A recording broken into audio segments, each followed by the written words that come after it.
Welcome to the Calm Analytics channel. I'm Boris Tizengauzen. Today is October 7th, and this episode is going to be very eventful. In this episode, on Putin's birthday, children are writing him poems, and ChatGPT has also written him a poem, which he probably won't like very much. Let's listen. Russia has finally admitted whose drones are flying over Europe, and meanwhile Ukrainians, pretending to be Russians, are supposed to blow up ships in Europe. This is a new statement from Russia's Foreign Intelligence Service. And what does China have to do with it? We'll talk about that too. Europe is cutting off Russian diplomats and spies, while Trump has made a decision regarding Tomahawks. But there's one nuance. We'll talk about this and more in today's episode. There will be a lot of interesting things, especially if this is your first time on this channel. Subscribe so you don't miss the next episodes. So Russia's Foreign Intelligence Service has decided to overachieve in producing nonsense. And just recently, Russia's Foreign Intelligence Service reported that Ukraine is preparing a terrible provocation, namely that it wants to send, attention, a Russian-Belarusian sabotage and reconnaissance group, SRG, into Polish territory. And this group was supposed to make some noise, simulate an attack on critical infrastructure, and then surrender and tell European intelligence services that they were hired by Putin. In this way, NATO was supposed to get agitated and take more active measures against Russia. Why this group was supposed to be a joint Russian-Belarusian one is still unclear. I don't know really. The Russian Foreign Intelligence Service, whenever they come up with something, you just end up wondering, why is it like that? I mean, why jointly? They might as well suggest coming across the Polish border wearing kokoshniks so that everything is immediately obvious, with bears. And balalaikas, just so it's clear right away, there they are, the Russian sabotage group. But that's what happened recently. The head of the SVR, Naryshkin, decided to go even further and now meet the new version from the Russian Foreign Intelligence Service. Let me remind you, all of this is published on their official website. They even have a special section there, SVR reports, or SVR is authorized to report. So how about this? So, my little viewer, get ready. You're about to embark on an exciting journey because Uncle Naryshkin has been brought some potent magic powder and he's come up with a fantastic fairy tale just for you. Listen, my little viewer, Russia's foreign intelligence has accused the United Kingdom of preparing an attack by Kremlin agents on a ship in one of Europe's ports. The British authorities, I'm quoting this directly from their official website, the British authorities are enraged by their failed attempts to defeat Russia and are preparing yet another vile provocation against Moscow. In other words, a group of Russians fighting on Ukraine's side, traitors, are supposed to carry out an attack on a Ukrainian Navy ship or a civilian vessel in one of the European ports. That's the correct way to put it. Now, for those of you who have already prepared your DAL dictionaries, just set them aside for now. No need to throw them at me. After these saboteurs are discovered, they will claim that they were acting on orders from Moscow. So, basically, it's the same group in striped kokoshniks that was supposed to enter Poland, but didn't. In other words, Russians who are fighting for Ukraine. They pretend to be Russians who are fighting for Putin, blow up a ship, military or civilian, in a European port, then surrender and say, Putin hired us. Basically, yes. And then Naryshkin goes on, saying that London is counting on the rabidly Russophobic European political elite to eagerly swallow this fake story about malicious Kremlin agents. At the same time, and this is where China comes in, as mentioned at the beginning, according to the Russian intelligence service, the saboteurs are supposed to be equipped with Chinese-made underwater gear. This equipment is supposed to be presented as ironclad proof that China is supporting Russia's war against Ukraine, the SVR added. Well, let's put it this way. First of all, here, 20 Russian drones flew into Poland and somehow there wasn't much of a reaction. Well, NATO Russian drones entered. So what can we say if somewhere in a European port something happens to a Ukrainian boat or to some cargo ship? What will really happen then? What will NATO do? And the saboteurs will surrender, saying, yes, Putin hired us. That is, several investigations in Europe have now shown that the Russian GRU is behind the sabotage and arson at postal terminals. And so what? And what is the reaction? Well, now, the main question is, what is actually restraining Naryshkin? How was all of this supposed to look? A group in striped kokoshniks swims up to a cargo ship, starts firing at it with Chinese blasters while singing Gazmanov songs, then surrenders to British Special Forces and says that old man Kabayev himself sent them on the mission. I look at this whole Kremlin gang. Putin, Patrushev, Naryshkin, they're just senile madmen, paranoiacs and sadists. A thirst to dominate, to prove themselves through force, to assert themselves at the expense of those they consider weak. In short, they're just fascist thugs, and they already realize their time is almost up. Officially, Putin turns 73 today. In 25 years of Putin's rule, Russia has learned only one thing. The only thing they can produce is weapons. Or rather, that's all they are capable of producing. Maybe there are some good Russian cars that people buy around the world. Maybe someone knows of any good Russian smartphones. Maybe there's some kind of Russian electronics out there. The GDP of the Russian Federation is less than that of the state of Texas.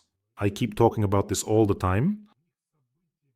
For them, the event of the decade was Ovechkin's goal-scoring record. Ovechkin, who has long since lived in the US, in the state of Virginia, and plays for the Washington Capitals. For them, that's really the event of the decade. When did Russia and Russians suddenly decide that they are great? Russia is not great, it's just big. But soon, apparently, China will adjust that notion. By the way, about Putin's birthday today, you know, when you're walking down the street somewhere in Ukraine or sitting somewhere and someone is reading the news and they say, when will it finally die? No one ever really asks who it is. Everyone knows perfectly well. So let's wish today that Ukrainians' wish comes true as soon as possible. By the way, on Putin's birthday, an incident happened in Russia that will now fully show you what Russia under Putin is like. In the Yakut city of Pokrovsk, on Putin's birthday, they suddenly declare a day of mourning. This was done by the new mayor of Pokrovsk. Of course, people immediately suspected him of trying to show disagreement with the central government, to score some political points, or wondered if he was an oppositionist and so on. It seemed everything was much simpler. This day of mourning was connected to the arrival in Pokrovsk of a special flight carrying residents of the city who died in the war. Imagine Pokrovsk, a town of 10,000 people. It has a population of 10,000. And then a special flight arrives carrying 200 corpses who died ingloriously, some of them whole, some in pieces. This is what Putin's Russia is all about. He declared a day of mourning. And why? Because 200 bodies arrived from the war in a small town. This is what Russia is all about. It's some kind of creepy Balabanov-style nightmare. And of course, all across Russia, they're forcing children to write birthday greetings to Putin, little poems, drawings, and so on. And we, together with ChatGPT, also decided to make a quatrain. So here's what ChatGPT suggested to me as a children's birthday greeting for Putin. Uncle Vova, happy birthday. We send you our congratulations. You've already lived your life. Go for a review. You've earned it. Well done. But let me remind you, ChatGPT learns from you. So the way you teach it is the way it will formulate things. Well, something like that. Of course, it's very useful, but I really like this little 4-line poem. By the way, lately, Russian bots have been swarming under my videos in droves. You ban one network and another one shows up literally a few minutes later. So you might encounter a lot of them here, and that's a good thing. Let them leave comments too. Do you know what their main message is? For every event, Ukraine destroyed a major oil refinery, the Sverdlov plant, something else, and something else again. For every event they write, actually, you're all lying. It's Russia striking Ukraine. Billions, trillions of Ukrainians are dying at the front. Everything is lost. You should have surrendered to Putin earlier, and so on. Let me put it this way. When you're winning, you don't need to convince anyone of it. It's obvious as it is. For example, when Ukrainians drove the Russians out of Kherson, from near Kyiv, from the Kharkiv region with all sorts of rags, no one needed to explain anything to anyone about who drove whom out. But here, clearly something is going wrong, yet they're still trying to influence public opinion somehow. But you, by the way, immediately Don't respond, just check the registration date. They're usually registered from an hour to a few days ago. So don't waste your energy on them. And now they bring out the press secretary, this so-called Botox tiger, and Peskov, once again rolling his eyes, tells us that Russia is not to blame for anything. There are no grounds whatsoever. The Kremlin urged people not to believe that Russia is launching drones at Europe. Well, of course, it's Bangladesh launching them. And as that Russian villain said, remember in the movie Red Heat? We're not guilty of anything. What proof do you have? Then Arnold, broke off that prosthetic and dumped out what was inside and said a word that could get you in trouble here. He said it was a banned substance. So basically Peskov says, what proof do you have that Russia isn't launching any drones over Germany, Denmark, Norway, or anywhere at all? In Poland, those are ours too, but not really ours. By the way, the same foreign intelligence service reported that it was Ukraine that intercepted several Russian drones, is now packing them with explosives and will launch them into Europe. So Russia is preparing for this, for the fact that they're going to do something nasty, but it'll look like a false flag operation. They could blow up some ship in European ports right now. They could do something else as well. Or they could launch a real combat drone and say, see, we told you so. In other words, you can't expect anything good from them. So even now, the Russians are telling us, or rather telling the Europeans, we're not there. There are no Russian drones, it's not us. We've heard this before. Remember, when the annexation of Crimea began, Russians without insignia invaded there and immediately seized military facilities. Putin said that there were no Russian troops in Ukraine. At the time, he said those were some local self-defense units, those little green men, local self-defense units, and that you could buy camouflage in any store. So basically, we're not there. That was in March 2014. Exactly a year later, in the documentary Crimea, The Way Home, a truly exceptional piece of propaganda trash. This was March 2015, exactly a year later. For the first time, Putin publicly admitted that the little green men were actually Russian soldiers.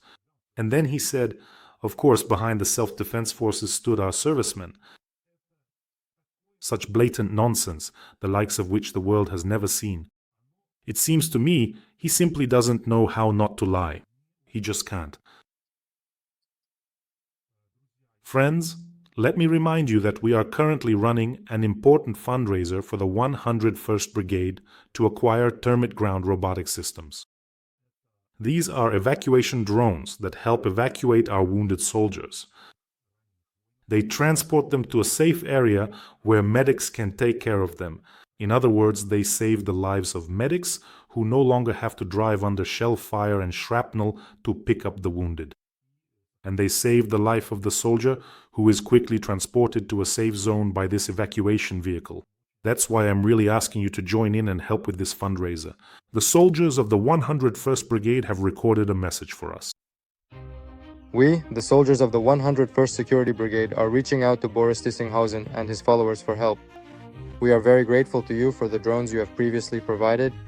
At present, we are in urgent need of 2 termite ground robotic systems for the rapid and timely evacuation of the wounded from the battlefield, which, in the current situation, will allow us to save their lives. Our units are fighting in the Kostiantynivka direction and in Chasiv Yar. We continue to destroy the enemy and believe in your support. Glory to Ukraine!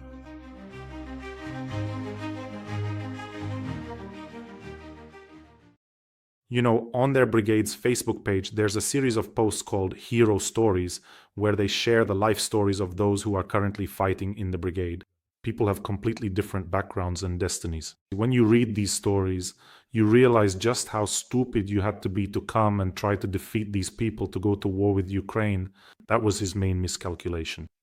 Ukraine will be the lid that slams down on him once and for all. And forever.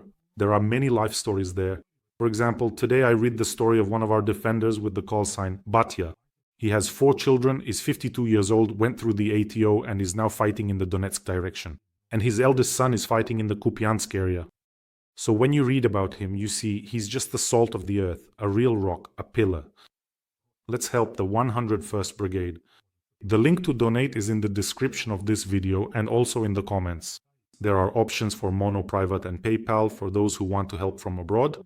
I want to say a huge thank you to all of you, from myself, from our soldiers, and I always try to pass on your kind words to them from all of us. If you don't see the payment details here, there's a Monobank QR code right here that leads directly to this fundraiser. Trump stated that he has almost made a decision about supplying Tomahawk missiles to Ukraine. The decision to supply Ukraine with long-range Tomahawk cruise missiles has almost been made, said US President Donald Trump. Here's a quote for you. Yes, I have almost made a decision to a large extent, if you think about it. He said this while speaking with journalists. He noted that before the deliveries begin, he wants to find out how these missiles will be used and where the armed forces are planning to direct them. At the same time, Trump emphasized that he does not want an escalation of the war between Russia and Ukraine. Well, we've already talked about this with you. Maybe there's something we don't know. But even if the decision is made, Tomahawk missiles are launched from launchers. Most often these are ships and submarines, and no one is going to give those to us for sure. Well, they can also be launched from the air, but strategic bombers are also unlikely to be provided to us by anyone. There are 2 ground-based launchers from which Tomahawk missiles can be launched, but they are not being offered. That is the Typhoon complex. Both are located in the US. The one that was in Germany is without launchers, and as far as I know, it only has a command vehicle but not a launcher. And just having a launcher is not enough. In other words, the whole system needs to be supplied. So the entire system includes 4 launchers, a command vehicle, a reloading vehicle, and various support vehicles, and so on. Do you think the US is ready to provide Ukraine with this latest technology? There are a lot of questions, a lot. So, regarding whether or not they will provide the Tomahawk, maybe somewhere in secret factories these launchers have already been produced in greater numbers. Then anything is possible. But overall, there are many questions, including from military experts who are asking how will it actually be launched. And Denmark apparently did not believe Peskov and decided to tighten control over tankers in its territorial waters. In response to the fact that unknown drones, whose ownership is unclear, are flying over their airports and military bases, Denmark will step up inspections of oil tankers in its territorial waters as part of the fight against Russia's shadow fleet. Excellent. We must stop Putin's war machine. We are using all available means, said Denmark's Minister for Business, Morten Budskov. Well, that's what Bloomberg is reporting. And last week, let me remind you, the President of France called on European allies to detain suspicious tankers. And he called this extremely important. With increased pressure on the shadow fleet, the tanker was then released along with the captain and the chief mate. They simply let the tanker go. Well, it was detained for a day or 2, which is already good, as it disrupts logistics chains. In the Kremlin, they responded that they would take measures if this scenario is implemented, and also threatened with unpredictable consequences for global energy markets. What's interesting about this? How can Russia alone influence global energy markets? They are now clashing with OPEC because they are increasing production, and Russia is having more and more crude oil. Do you know why? Because Ukraine destroys Russian oil refineries with its drones. They can't process the oil, so they're forced to dump more crude oil onto the market. And OPEC is also operating there. Let me remind you, regarding these tanker detentions, Putin unfortunately still has a few more cards up his sleeve. For example, environmental blackmail, which I talked about in detail yesterday. That is already documented cases. There have been several cases of oil spills by the Shadow Fleet's tankers. And no one can say yet which of them were due to accidental technical malfunctions and which were deliberate. I can easily imagine that Denmark will now be told, if you suddenly start detaining our tankers, one of them might just happen to spring a leak somewhere in your straits. And between 100 and 150,000 tons of oil, or fuel oil, would simply wipe out all the flora and fauna along the coast and in the water. So it's better not to do that. Could that happen? It could. And here, you see, again, it's not our fault. Well, the tanker was old. What can you do? A missile hit the country. That's just the situation that happened. These are typical Russian methods. Remember how Simonian, the Russian propagandist, suggested detonating a nuclear bomb over Siberia? to shut down the internet for the entire planet. That's their approach. We don't live well ourselves, and we won't let you either. But for you, dear Europeans, losing your comfort is scarier than it is for Russians. And what do Russians have to fear losing? Just take a look at how people live in Adygea, Tuva, Chuvashia, Mariel, Yakutia, Chita, Norilsk. Look, there's no war going on there. But it looks as if there really had been one, and as if an epidemic swept through afterwards. The streets there really look post-apocalyptic, and the zombies walking around are Russians. That's all there is to it. What do they have to lose? Recently, I was looking for information about a Russian occupier who was killed in Ukraine, and I came across a photo from this ghoul's funeral in his hometown. So just to give you an idea, the funeral procession is going on, gray sky, the whole funeral scene is in some kind of gray dark tones, their faces are the same color, mud up to their knees, just a crowd of zombie-like, drunken fellow villagers trudging to the cemetery, because afterwards they can have a shot of vodka. The only happy face is the fat priest from the Russian Orthodox Church leading this zombie parade. All around is poverty, crooked huts and houses, mud, hopelessness and decay. Tell me, what do they have to lose? What else do they have to lose? For example, for most people, losing their life is terrifying, right? There is such a thing as the instinct for self-preservation. But they are ready to go and die for money. So even that instinct for self-preservation is already blocked in them. Out there in the backwoods where this procession is happening, there are only two options. You can either die from low-quality surrogate alcohol. Just recently, there was a case where 40 people died at once under a bench from fake alcohol, or you can die in the war. But if you die under a bench, Putin won't pay your family millions, but if you die there, he will. Of course, that's how they choose, but still, they have to keep raising the stakes.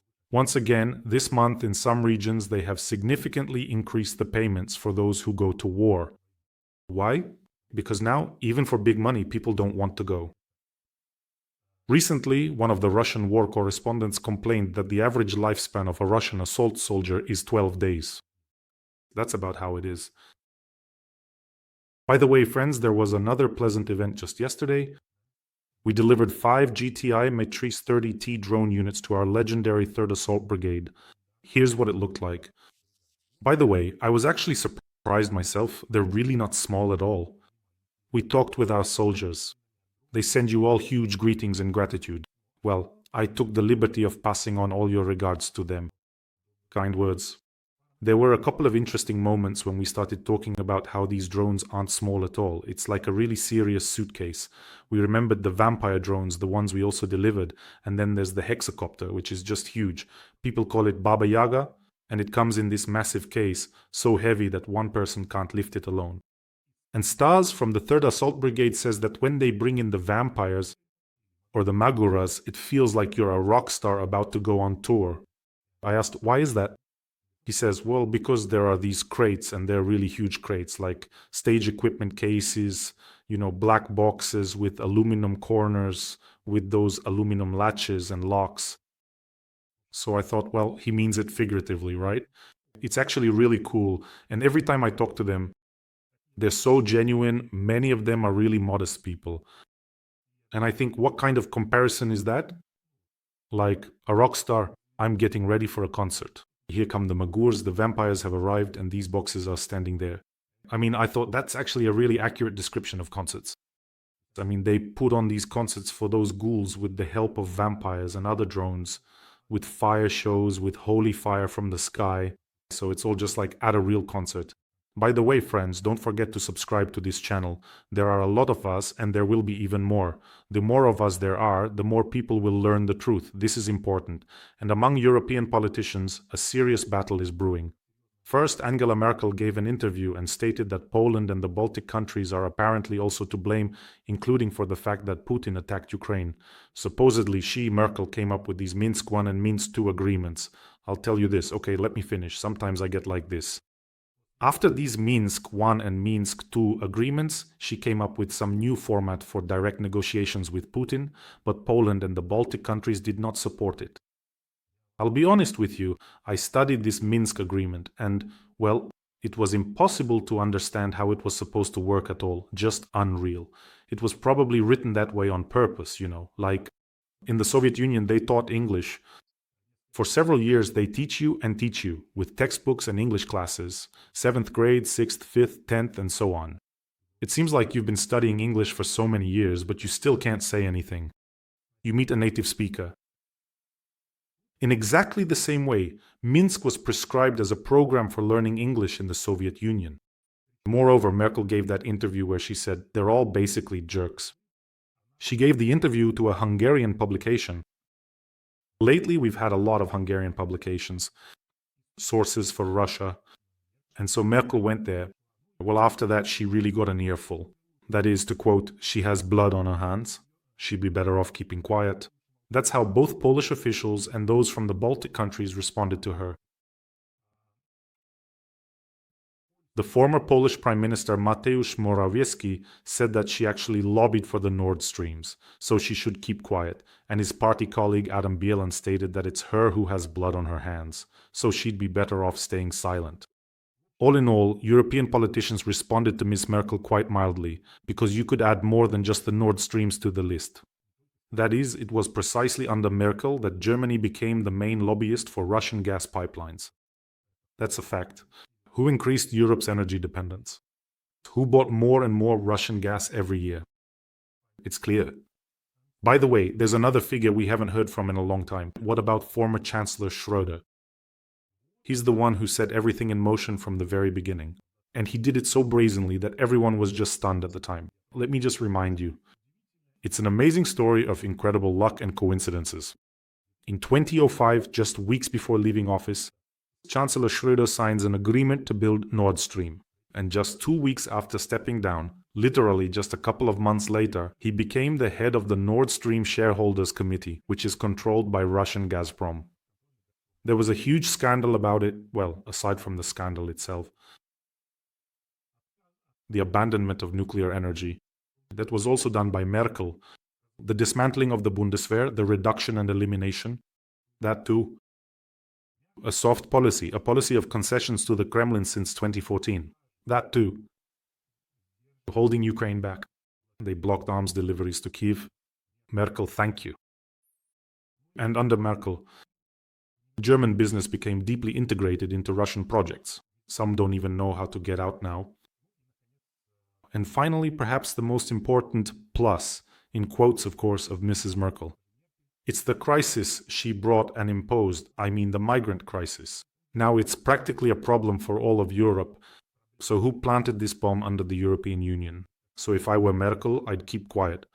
I'd just sit quietly like this, keeping to myself.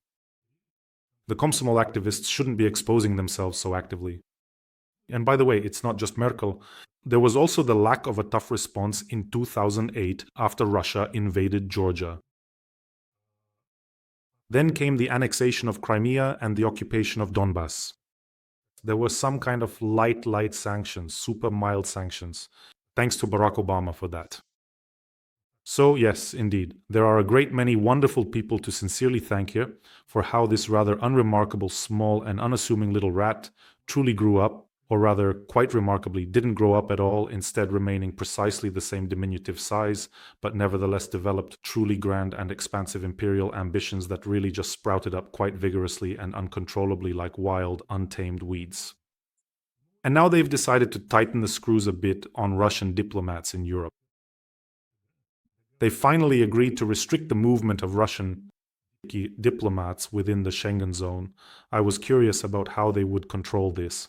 So, according to the new rule, which will be included in the 19th sanctions package, Russian diplomats, for example, if one is assigned to France and wants to go to a neighboring country, must notify the government of that country that they intend to travel there. But the main question is, who and how will this be controlled? After all, there are no border checkpoints between countries in the European Union, so how will they enforce this? Well, yes, he could just get into a car with non-diplomatic plates so as not to attract attention or something like that. So, how exactly are you going to control this? Actually, the main question isn't so much about how they'll control it, but rather how they'll punish someone if they get caught. That's what's really important, because as practice has shown, it doesn't really matter What sanctions you impose matters less than how you enforce them. And it's also important to hit hard those intermediaries who help Russia circumvent sanctions. And as for you friends, take care of yourselves and your loved ones, subscribe to this channel, and let's help our soldiers from the 101st Brigade. The details are in the description of this video. Have a peaceful day, everyone, and glory to Ukraine.